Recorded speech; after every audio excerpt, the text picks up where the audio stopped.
You ask Tiger to solve.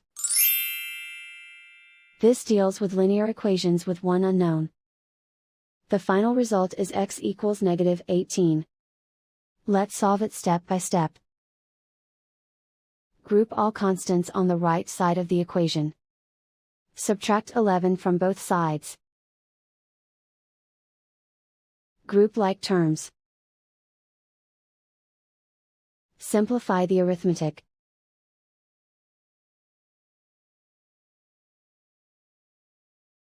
Isolate the x.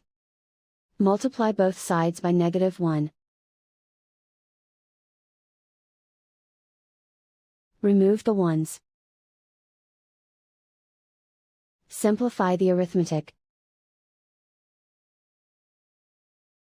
And so the final result is x equals -18.